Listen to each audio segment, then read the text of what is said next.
Hey everybody, it's Mr. K. This week we're going to talk about percussion.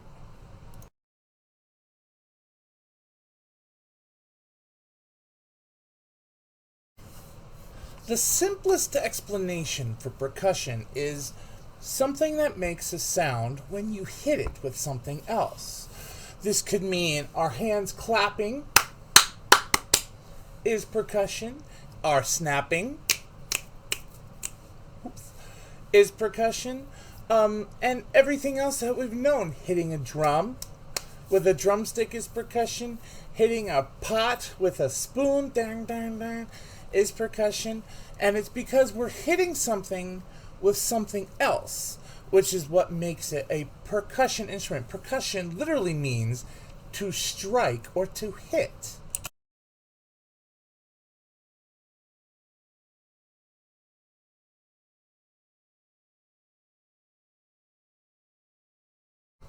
Now, just to make things more confusing about instruments, there are actually two branches of the percussion family.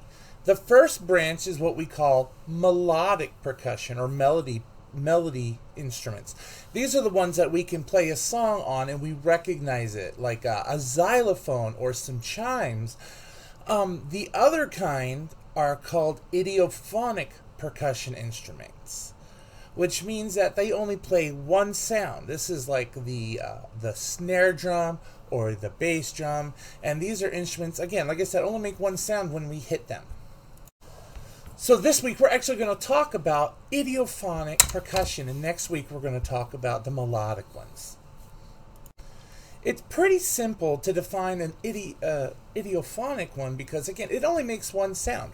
I have here my Tibetan singing bowl. It works by striking. I can hit it and it makes a sound. Now, it only makes the one sound. I can't change this sound at all. If I touch it, it turns my sound off. I can take my stick and I can run it around the side,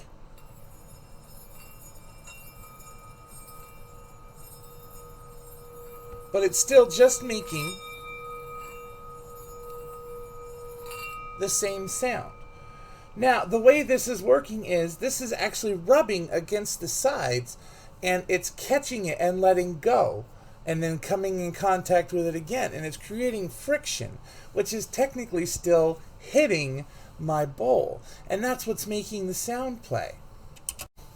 Common idiophonic instruments that we see are such as the snare drum,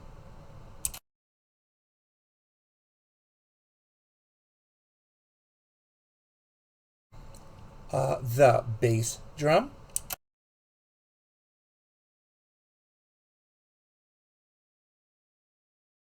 cymbals, which are some of my favorite percussion instruments,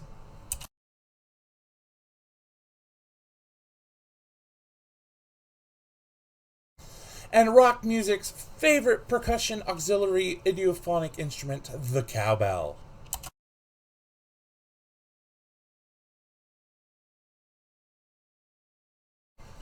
But there are so many more. And what's really interesting about music is that, and especially for percussion, is that anything we can find to strike that makes a sound can be included in music. In a song called the 1812 Overture, there is a part that is written for cannons, where literally at the end of the song they would fire cannons, boom, off during the end of the song to signify the end of a battle.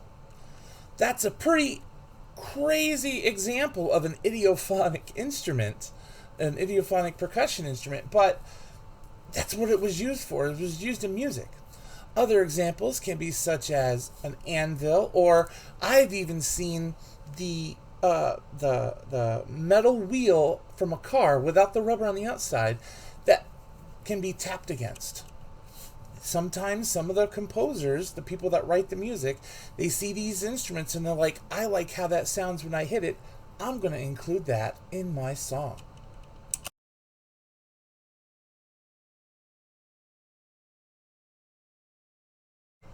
Now, again, there are many, many, many different instruments that we can use as percussion. Okay, and again, remember the deciding factor for idiophonic percussion is it has to hit something.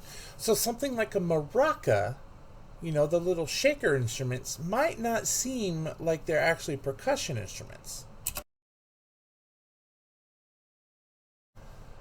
The deal with those instruments, though, is that the beans or the rocks or whatever are on the inside, and when we shake it, the stuff that's on the inside is hitting around on the inside, right? So it's still hitting, so it's percussion, and it only makes one sound, so it's idiophonic percussion. And then we have hand drums, and I've included a video of a couple of videos of some hand drum performances and some other performances down below that you can check out for seeing how idiophonic drums work. I hope you had some fun learning about the idiophonic percussion today. We will be talking about melodic percussion next week.